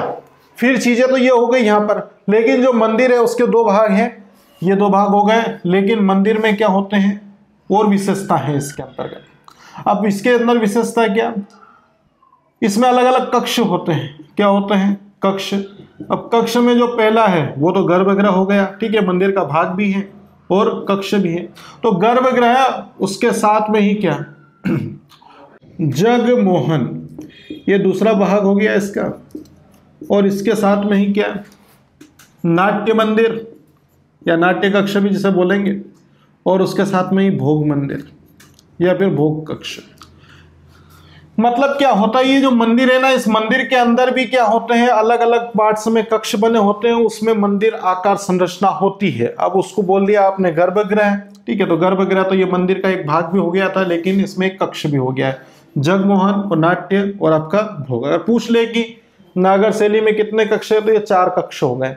लेकिन उसके साथ में जो नागर शैली के मंदिर है ना, इन मंदिरों में क्या होता है? एक शिखर होता है। क्या होता है? शिखर।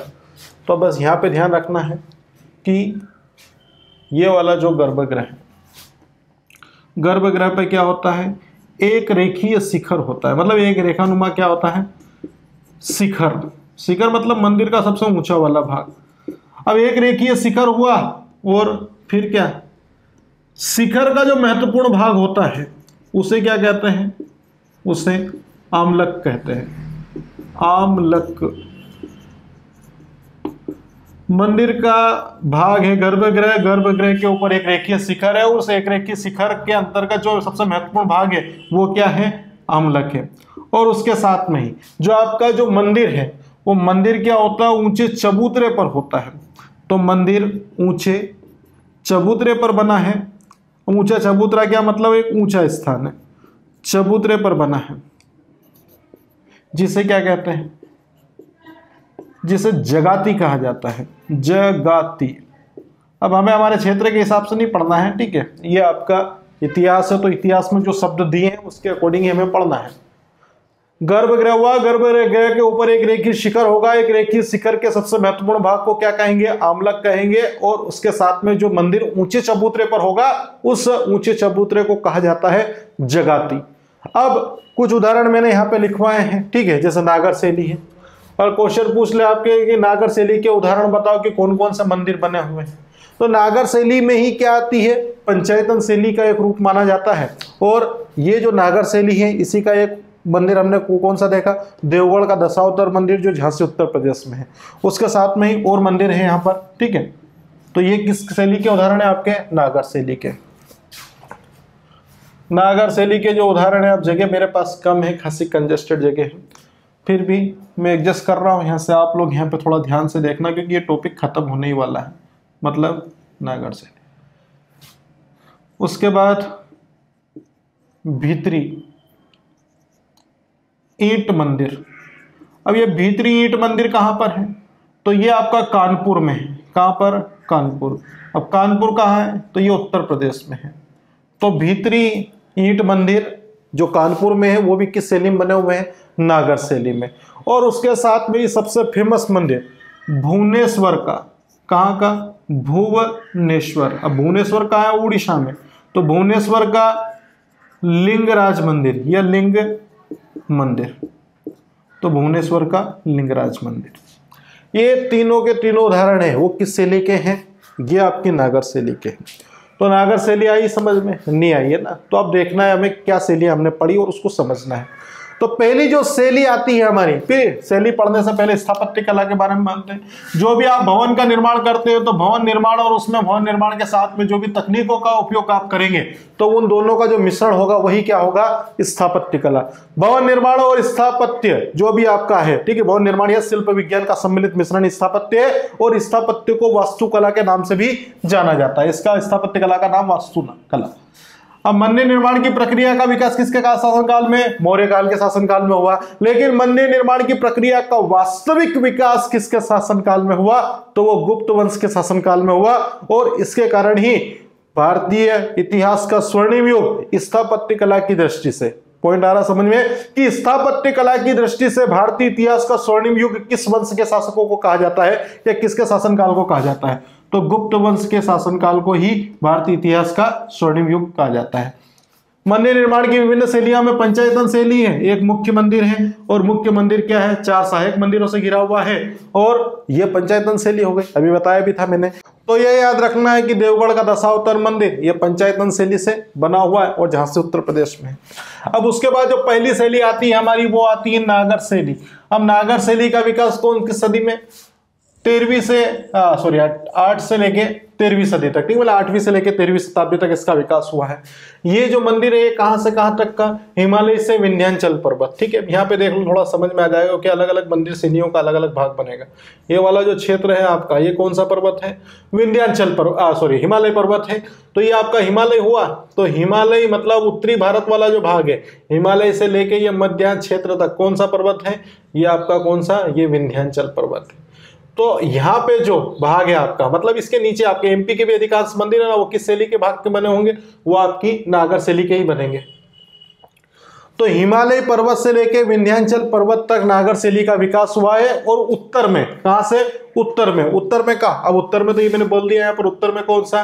हिमालय पर्वत है। तो दक्षिण में कौन सा है? अब दक्षिण में पहले बोला कि मध्य प्रदेश है, मध्य प्रदेश के नीचे महाराष्ट्र और महाराष्ट्र के यहाँ पास में क्या है? कर्नाटक, ठीक है। तो ये आपका बीजापुर है ना, ये बीजापुर कर्नाटक।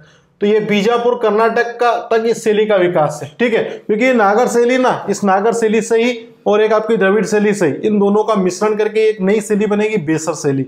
वो हम आगे देखेंगे। तो इसमें कंफ्यूज नहीं होना कि ये नागर शैली इतनी लंबी क्यों चल रही है, क्योंकि ये 2 शैलियों का मिश्रण भी करेंगे यहाँ पर, ठीक है।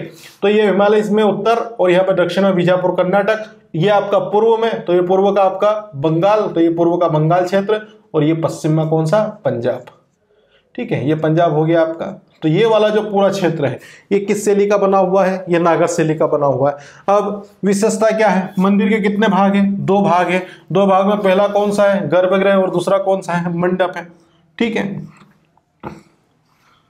अलग अलग जो खंबे नुमा संरचना है, ठीक है, मैं पहले ही बता चुका हूं कि खंबे नुमा या स्तंभ नुमा जो संरचना वही क्या कहलाती है? मंडप। तो मंडप है ठीक है, वो है, तभी तो क्या टिका हुआ है मंदिर। और मंदिर जो है उसमें क्या है, गर्भगृह, और गर्भगृह क्या है, जिसमें आराध्य देव की मूर्ति स्थापित की जाती है।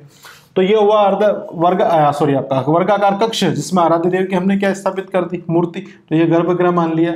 मंडप क्या, स्तंभ वाले खंभे अलग अलग, यहाँ पे अब यहाँ पे बना नहीं पाऊंगा, ठीक है, तो अलग अलग खंभे बनेंगे, यहाँ पे आपके 4 स्तंभ मान लेना, वही रहेंगे। अब ये मंदिर के अंतर्गत ये अलग अलग कक्ष होंगे, जिसमें गर्भ कक्ष हो गया है, जगमोहन, ये भाग है मंदिर का, नाट्य और भोग। अगर पूछ लेते हैं कि मंदिर के कितने भाग हैं, तो मुख्य 2 भाग है, ठीक है, जो हमने गर्भगृह और मंडप को देखा। लेकिन उसके बाद फिर क्या, उसके बाद कक्ष कौन से हैं, तो 4 कक्ष है, गर्भगृह, जगमोहन, नाट्य और भोग। अब उसके बाद फिर क्या, ये एक रेखीय शिखर होते हैं मंदिर पे, क्या होगा, एक रेखीय शिखर। तो ये आपका इस तरह से कौन सी संरचना होगी, शिखर, ये शिखर रहेगा। और इस एक रेखीय शिखर के महत्वपूर्ण भाग को क्या कहा जाता है, आमलक। आमलक आपने देखे होंगे कि जो मंदिर है, वो मंदिर का जो सबसे ऊंचा वाला शिखर वाला भाग है, इसमें क्या होते हैं, इसके अंतर्गत जो आपके घरों में उपयोग में लाए जाने वाले, ठीक है, जिन्हें हम बोलते हैं, क्या बोलते हैं, ये यहाँ पे बोलने से पहले देख लो आप, ये उल्टे जो कलश लगाए जाते हैं ना अलग अलग जो संरचना में, ठीक है, ये शिखर है, शिखर के भाग में जो कलश लगाए जाते हैं, उन कलशों को ही क्या कहा जाता है, आमलक। और ये शिखर है, शिखर के सबसे ऊपरी वाले भाग पर क्या है, ये आपका शिखर हो गया, शिखर वाले भाग पर ये लगा दिया कलश, ये हो गया आमलक, ठीक है, तो ये आमलक हो गया। और मंदिर जो ऊंचे चबूतरे पर बना है उसे क्या कहा जाता है, जगाती। अब ये मंदिर है तो ये कुछ नहीं, ऊंचे चढ़ाव पर बना हुआ है, क्या बना हुआ है, ऊंचे चढ़ाव पर या ऊंचे स्थान पर बना हुआ है। तो ये ऊंचा वाला जो स्थान है ना, यही क्या कहलाता है, ये कहलाएगा आपका जगाती, ठीक है। ये मंदिर है, ये चबूतरानुमा संरचना पर बना हुआ। अब इसके महत्वपूर्ण भाग है भीतरी गांव, ठीक है, ये भीतरी गांव याद रखना है यहाँ पर कि भीतरी गांव में एक मंदिर है जो ईंटों से बना हुआ है, और ये कहाँ पर है, कानपुर में है। और उसके साथ में ही जो दूसरा मंदिर है वो आपका भुवनेश्वर, जो लिंगराज मंदिर के नाम से प्रसिद्ध है, ठीक है। तो भुवनेश्वर उड़ीसा में लिंगराज मंदिर है, वो नागर शैली का उदाहरण है, ठीक है। ये हमारी प्रमुख शैली हो गई नागर शैली, स्क्रीनशॉट ले लीजिए, उसके बाद आगे बढ़ते हैं।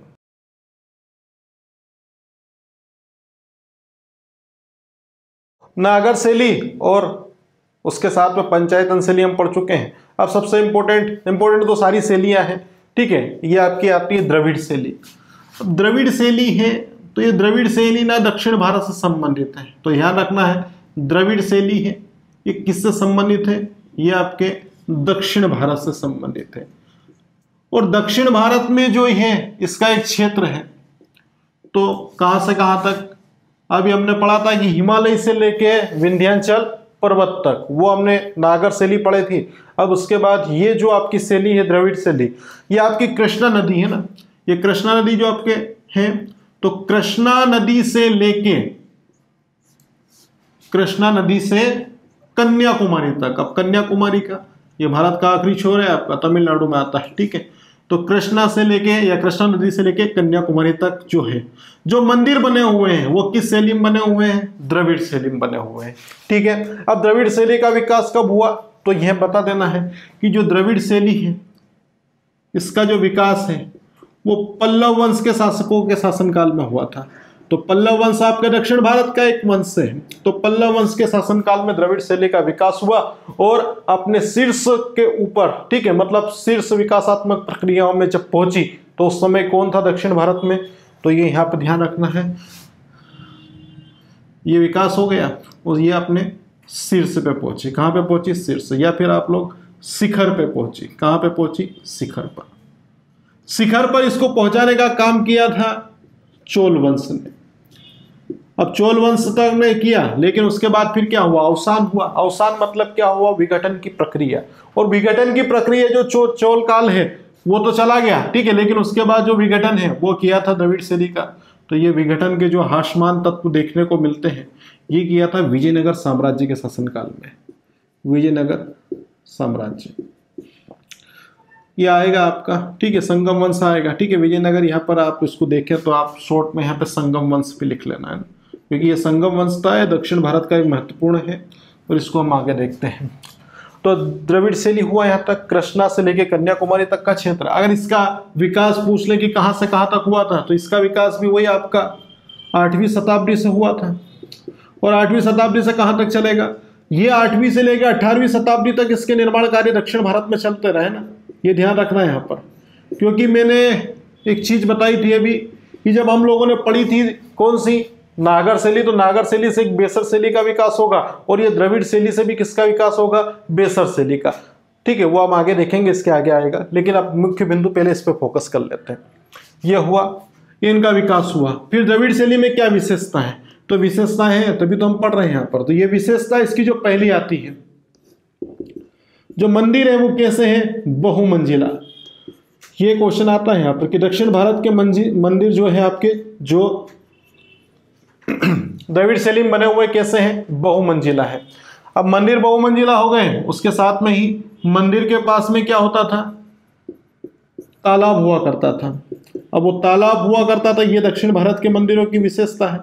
और इस जो तालाब हुआ करता था, इस तालाब को कहा जाता है कल्याणी। क्या कहा जाता है, कल्याणी। ठीक है, यहां तक कि तालाब मंदिरों के पास में हुआ करता था द्रविड़ शैली के अंतर्गत, और उसे कहा जाता है कल्याणी। और उसके साथ में एक इंपॉर्टेंट क्वेश्चन ये बनेगा कि जब चोल काल में द्रविड़ शैली अपने चरमोत्कर्ष, ठीक है, या चरमो उत्कर्ष विकास पर पहुंची थी, तो उस समय क्या था, तो उस समय क्या हुआ, स्थापत्य कला के साथ में चित्रकला भी क्या हो गई थी, उसके साथ में जुड़ गई थी। तो ये बस तीसरी विशेषता यहाँ पर इंपॉर्टेंट है। तो देखना कि चोल काल में क्या हुआ, चोल काल में स्थापत्य कला के साथ में क्या आ गई, स्थापत्य कला के साथ साथ में चित्रकला आ गई, चित्रकला। बस ये क्या हो गई हमारी, ये द्रविड़ शैली हो गई। अब द्रविड़ शैली के बाद में हम क्या देखते हैं, उदाहरण देखते हैं कि कौन से मंदिर है जो किस शैली में बने हुए हैं, द्रविड़ शैली में बने हुए हैं। लेकिन फिर क्या है, द्रविड़ शैली ही। अब पहले इसमें एक महत्वपूर्ण उदाहरण, ठीक है, महत्वपूर्ण उदाहरण मैं यहाँ पे लिखवा दूंगा, लेकिन पहले ये देखो कि फिर धीरे धीरे क्या हुआ, ये द्रविड़ शैली से भी बताया था कि कौन सी शैली का विकास हुआ, तो वो बेसर शैली का विकास हुआ था। ठीक है, ठीक है, वो आपका होगा द्रविड़ शैली से। लेकिन ये द्रविड़ शैली से एक और शैली बनेगी आपकी नायक शैली। कौन सी, नायक शैली। तो द्रविड़ शैली से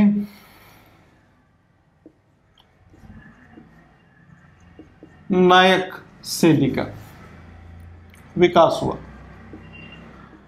तो नायक शैली पे अगर पूछता है कि नायक शैली कहां पर है, तो आपकी जो नायक शैली वो भी कहां की है, दक्षिण भारत की है। तो बस चीजें हो रही हैं यहां पर। अब फिर क्या, अब फिर यह कि द्रविड़ शैली है, तो द्रविड़ शैली के उच्चतम उदाहरण बताओ। तो द्रविड़ शैली के जो उच्चतम उदाहरण देखने को मिलते हैं वो है आपका कांचीपुरम। कहां पे, कांचीपुरम। तो कांचीपुरम का कैलाश मंदिर, ये इसका प्रमुख उदाहरण है कि कांचीपुरम का कैलाश मंदिर है, पहला उदाहरण हो गया। उसके बाद फिर ये महाबलीपुरम, महाबलीपुरम के तटीय मंदिर, महाबलीपुरम के तटीय मंदिर, जो तट मंदिर के नाम से भी जाना जाता है। ठीक है, कांचीपुरम का कैलाश मंदिर, और उसके साथ में ही जो दूसरा है वो है महाबलीपुरम के तटीय मंदिर। उसके साथ में ही आता है आपका कौन सा, बादामी, बादामी का विरूपाक्ष मंदिर, बादामी का विरूपाक्ष मंदिर, बादामी का विरूपाक्ष मंदिर। और तंजौर का बृहदेश्वर मंदिर,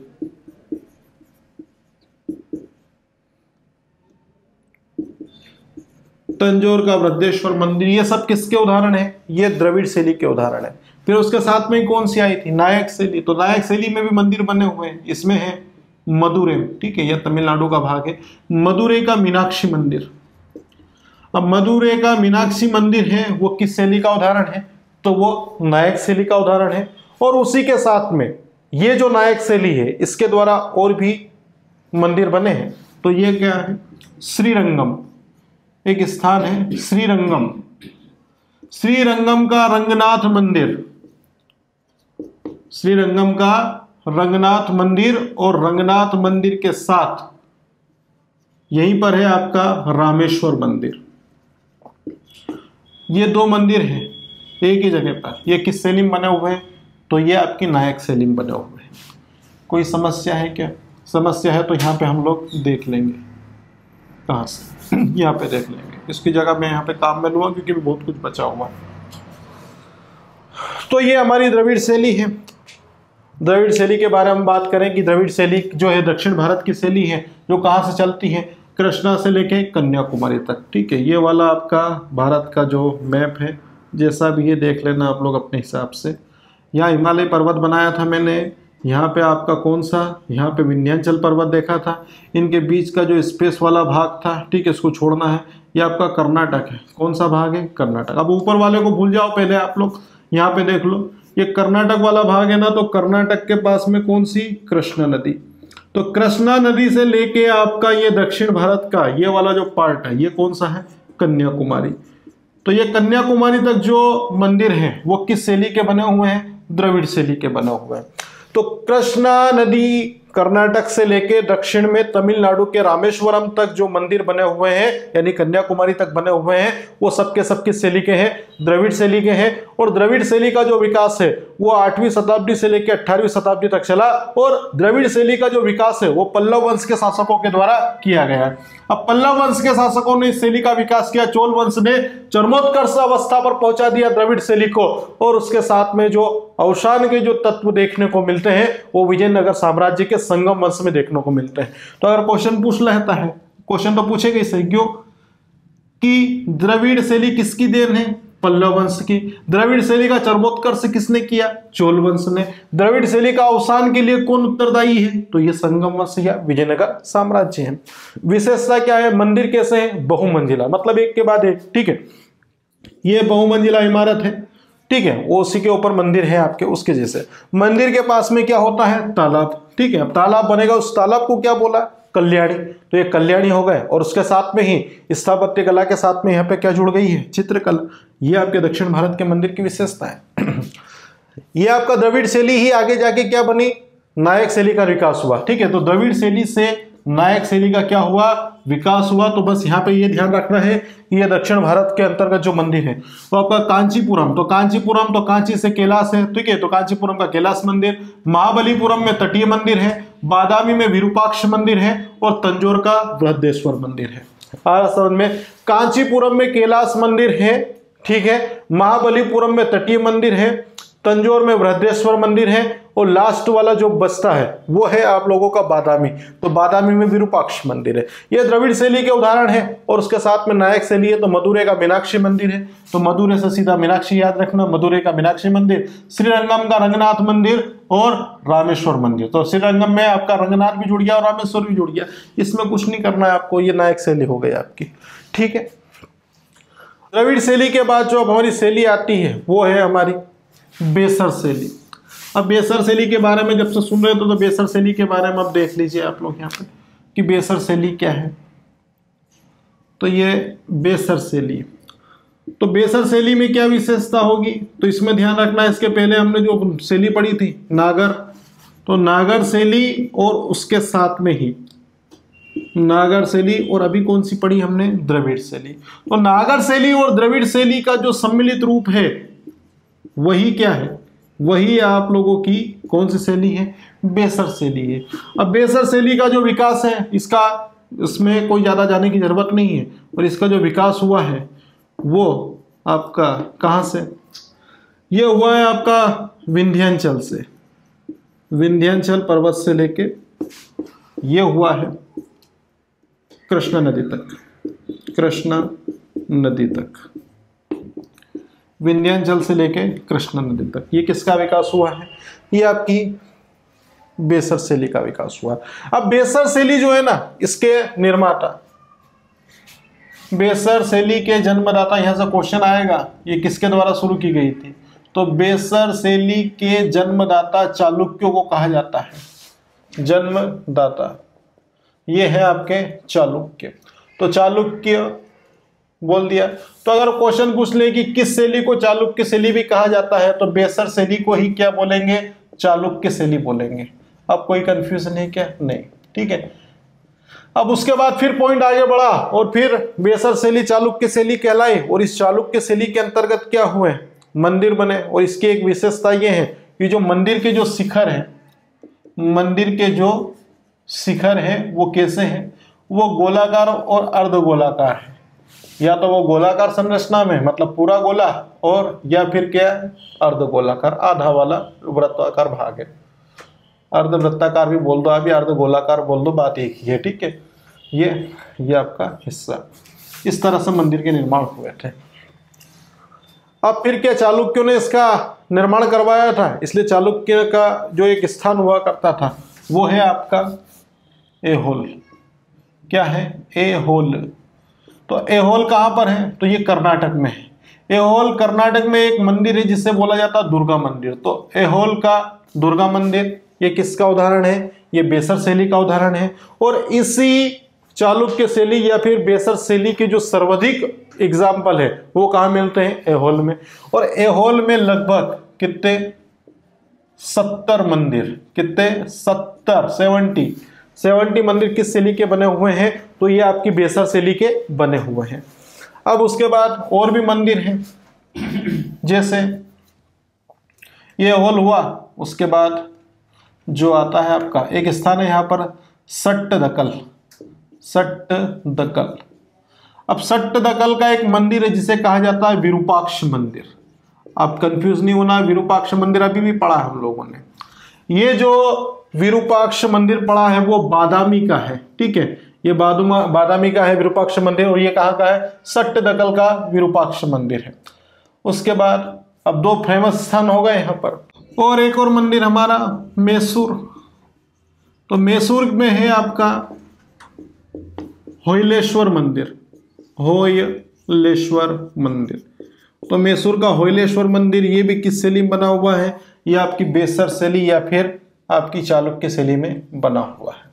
तो ये हमारी शैली हो गई कंप्लीट। बेसर शैली हो गई। इसके पहले हम लोगों ने नागर शैली पढ़ी थी, पंचायतन शैली पढ़ी, द्रविड़ शैली पढ़ी, और लास्ट में आपका ये, ठीक है, बेसर शैली या चालुक्य शैली देख लेते हैं। नागर शैली और द्रविड़ शैली का जो मिश्रण है वही जाके किसका निर्माण करता है? वही जाके आपकी बेसर शैली का निर्माण करता है। अब बेसर शैली है, इसका क्षेत्र है विंध्याचल से लेके आपके कृष्णा नदी तक का जो क्षेत्र है वो बेसर शैली का है। बेसर शैली के जो जन्मदाता है वो किसे माना जाता है? चालुक्य वंश के राजाओं को, जिसके कारण इसे चालुक्य शैली के नाम से भी जाना जाता है। तो चालुक्य शैली ही क्या है? बेसर शैली है।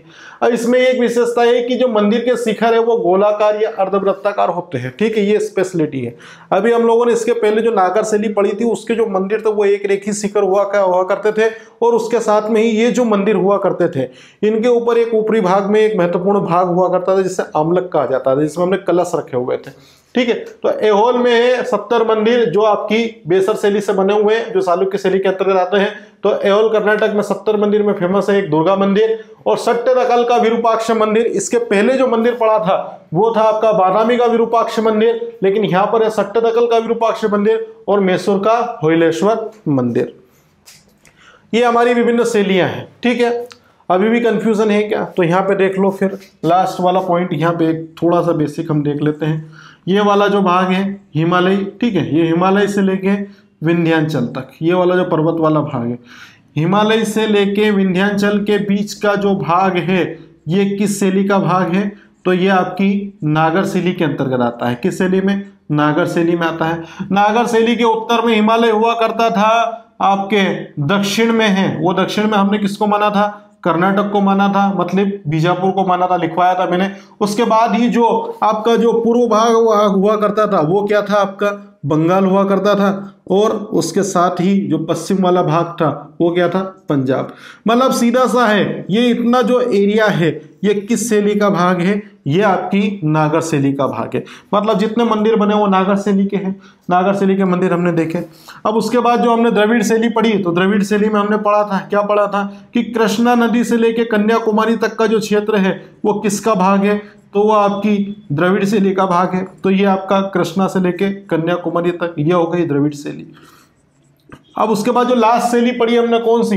बेसर शैली, जो आपका किसका? ये नागर शैली और द्रविड़ शैली दोनों का जहां मिश्रण मिलता है वो वाली शैली कौन सी है? बेसर शैली। और बेसर शैली कहां से? विंध्याचल से कृष्णा को। तो ये जो क्षेत्र छूटा है ना आपका, कौन सा? ये वाला। तो ये आपका विंध्याचल पर्वत और विंध्याचल से लेके ये आपकी कृष्णा नदी तक ये वाला जो क्षेत्र पड़ता है ये किस शैली का उदाहरण है? ये बेसर शैली का है। और बेसर शैली को ही क्या बोला है? चालुक्य शैली बोला है। बस हो गया यहाँ तक। इसके मंदिर है हमने ऐहोल में देखे, कर्नाटक में होयलेश्वर मंदिर है, ठीक है, मैसूर में दुर्गा मंदिर है आपका ऐहोल में, और उसके साथ में ही आपका सट्टेदकल का विरूपाक्ष मंदिर है। कोई दिक्कत नहीं, ठीक है। ध्यान से सुनना है आप लोगों को, कुछ इंपॉर्टेंट बातें यहाँ पे बता रहा हूं कि जो शैलियां है, ठीक है, स्थापत्य कला क्या है, तो भवन निर्माण और उसके साथ में ही शिल्प विज्ञान का मिश्रण ही स्थापत्य कला है। और ये जो स्थापत्य कला है इसके अंदर मंदिर निर्माण की जो कला है उसका विकास मौर्य काल में हुआ, लेकिन उसके बाद वास्तविक जो विकास हुआ था वो गुप्त काल में हुआ था। अब इसके कारण ही स्थापत्य कला का जो स्वर्णिम युग है वो हमने गुप्त काल को कहा है। इसके अंतर्गत हमने शैलियां पढ़ी, पंचायतन शैली। पंचायतन शैली जो है उसमें एक मुख्य मंदिर होता है जो 4 अन्य सहायक मंदिरों से घिरा होता है। अब ये जो सहायक मंदिर है इसका महत्वपूर्ण उदाहरण हमने दशावतार मंदिर जो झांसी उत्तर प्रदेश का है उसको हमने देखा था। उसके बाद जो पहली शैली देखी थी हमने वो नागर शैली है।